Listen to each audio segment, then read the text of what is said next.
Perkenalkan, kami bertiga adalah calon guru penggerak Angkatan 10 Kabupaten Timur Tengah Selatan. Kami akan melakukan coaching untuk tugas demonstrasi konseptual modul 2.3 di mana kami bertiga akan berbagi peran sebagai observer, coach, dan coachee. Saya Satjuani Tumpat Masari Banu, asal sekolah SMP Negeri 1 Amanuban Tengah. Saya Agriani Kause, asal sekolah SMP Negeri 1 Atap Salbai. Saya Dirmayati Eklesiana Tamfuli, asal sekolah SMP Negeri 1 Atap Oil Sapi. Demikianlah perkenalan kami. Salam guru penggerak, tergerak, bergerak, menggerakkan. Siang Ibu Dirmayati. Selamat siang Ibu Satjuani. Apa kabar hari ini Ibu Dirmayati? Kabar baik Ibu, semoga Ibu juga dalam keadaan baik. Baik, hari ini kita akan melakukan praktik coaching dalam supervisi akademik. Saya sebagai observer, Ibu Dirmayati sebagai coach, dan Ibu Amriani sebagai coachee.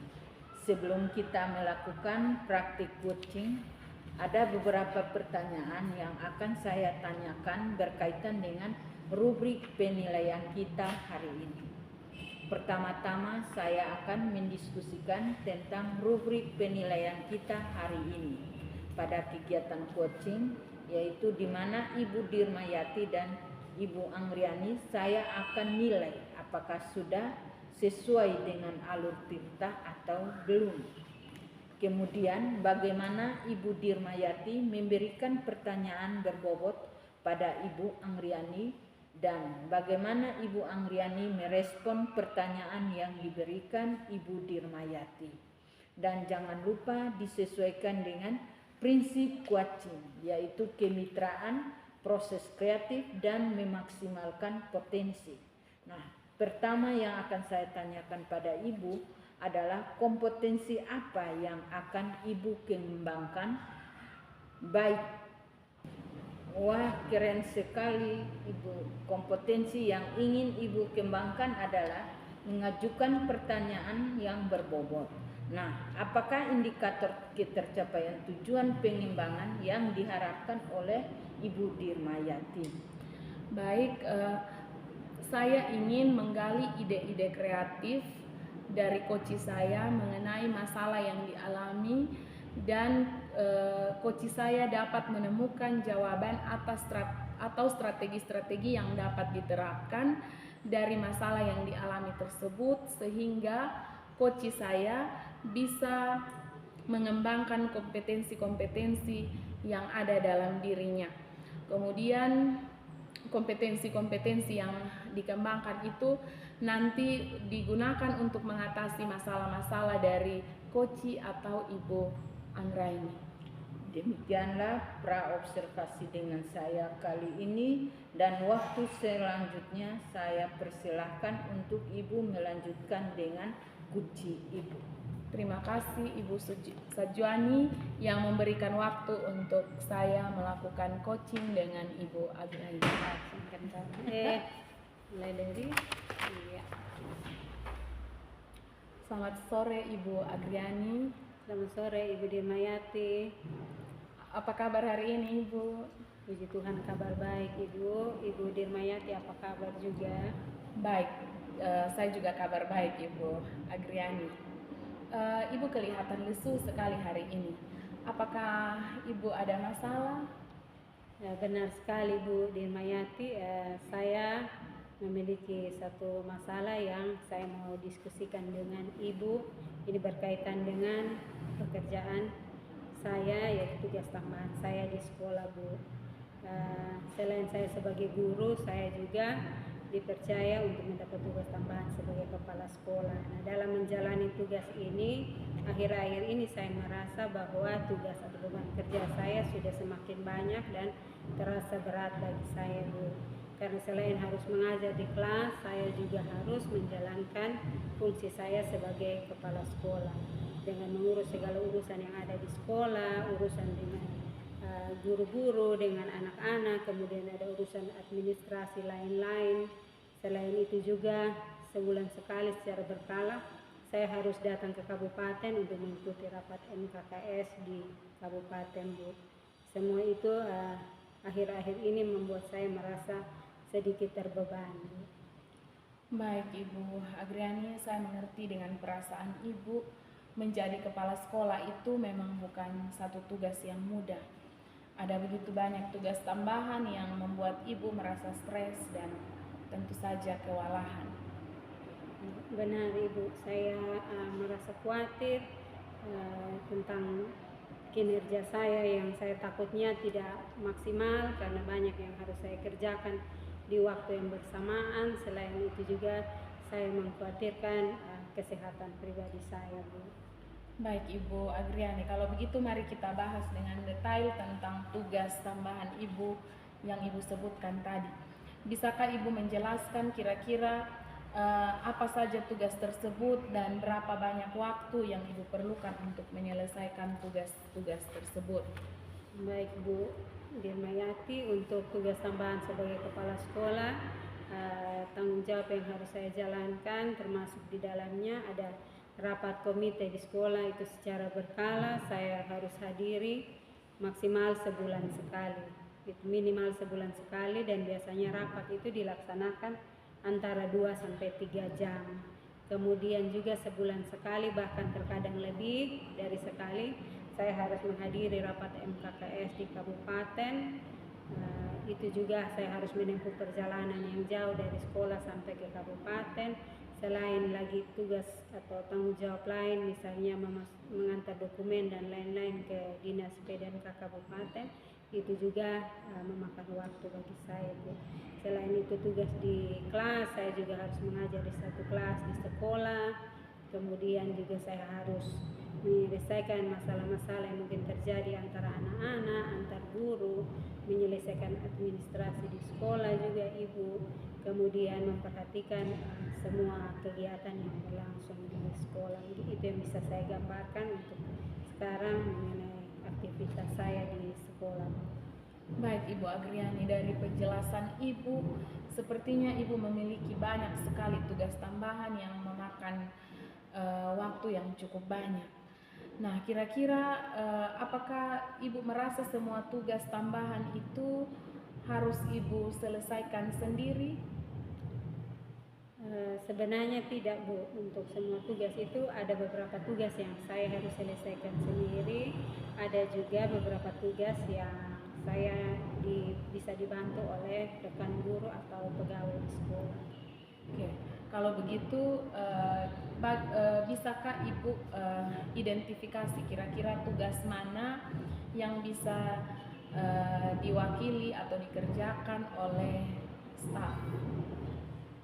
Baik Bu, misalnya untuk tugas administrasi di sekolah, saya bisa memberikan atau mendelegasikan kepada pegawai tata usaha di sekolah. Itu misalnya berkaitan dengan administrasi di kelas, administrasi seperti daftar hadir guru dan lain-lain di sekolah, Bu.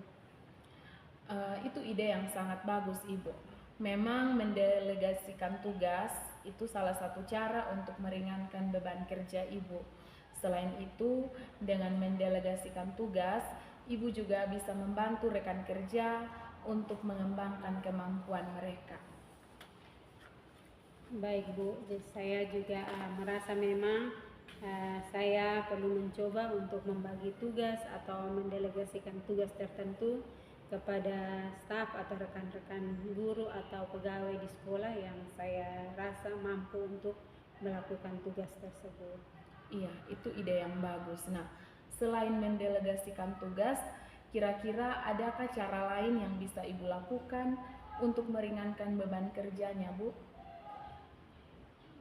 Selain itu, saya juga sempat berpikir Ibu untuk ke depan saya mau membuat jadwal yang lebih terstruktur mengenai hal-hal apa saja yang menjadi prioritas yang harus saya laksanakan terlebih dahulu, sehingga saya tidak merasa kewalahan dengan banyaknya tugas kemudian pada waktu yang bersamaan. Itu ide yang sangat bagus sekali Ibu. Memang membuat jadwal dan belajar untuk mengatakan tidak pada hal-hal yang bukan menjadi prioritas itu cara yang paling efektif untuk mengelola waktu dan juga bisa mengurangi stres. Baik Bu, terima kasih Ibu Irma karena sudah berdiskusi dengan saya. Saya merasa terbantu.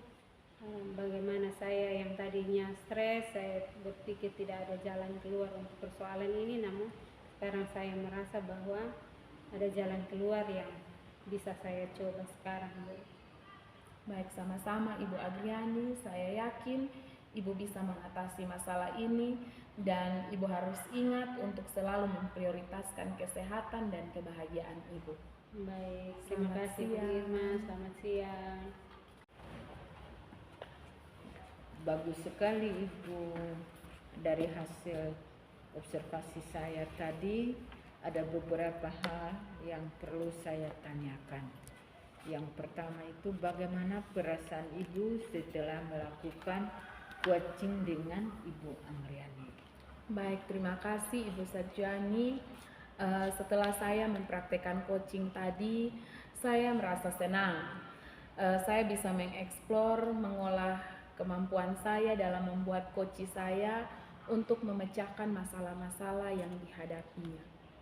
Bagus Ibu tadi penjelasannya. Dan pertanyaan yang kedua, apakah indikator ketercapaian dan kegiatan coaching yang sudah berjalan tadi? Iya, jadi dari kegiatan coaching tadi saya sudah mengembangkan kompetensi-kompetensi dengan mengajukan pertanyaan-pertanyaan yang berbobot kepada coach saya, seperti merujuk pada merumuskan tujuan, mengidentifikasi masalah dari coach saya, kemudian membuat rencana aksi yang bisa dilakukan coach saya dengan kemudian memberikan pertanyaan yang membuat coach saya bertanggung jawab.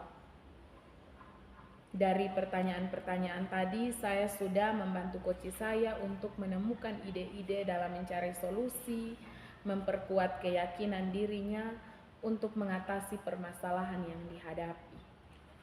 Dari hasil yang saya amati tadi, memang betul Ibu Dirmayati sudah menerapkan alur tirta dan kompetensi inti sebagai coach sudah nampak. Nah, termasuk kompetensi yang tadi dikembangkan, diobservasi dengan rekan coachingnya sehingga menemukan kata kunci yang dibuat, menanyakan pertanyaan-pertanyaan yang berbobot sehingga akhirnya tadi membantu coach untuk menemukan ide-ide untuk menyelesaikan permasalahannya. Kira-kira kompetensi apa lagi yang akan Ibu kembangkan berdasarkan coach yang tadi dibicarakan? Baik Ibu, tadi saya sudah menanyakan pertanyaan-pertanyaan yang berbobot kepada coach saya. Maka untuk kegiatan coaching selanjutnya, saya akan mengembangkan kompetensi mendengarkan dengan aktif sehingga coach saya memiliki ini susah lah baca. Maaf, kita ulang di sini, saya potong Tadi saya mencoba. Oh, ya. Baik Ibu, tadi saya sudah sempat menanyakan pertanyaan-pertanyaan yang berbobot kepada coach saya. Nah, untuk kegiatan coaching selanjutnya, saya akan mengembangkan kompetensi mendengarkan secara aktif sehingga akhirnya coach yang saya miliki sebagai coach akan semakin berkembang dan meningkat. Wah, keren sekali Ibu Dirmayati. Semoga ke depannya kita bisa melakukan kegiatan coaching dengan lebih baik lagi ya Bu. Dengan demikian observasi kita hari ini semoga bermanfaat. Baik, terima kasih Ibu Satjani. Sama-sama, sampai jumpa pada minggu yang akan datang. Demikianlah video praktek coaching demonstrasi kontekstual modul 2.3 dari kelompok kami. Terima kasih.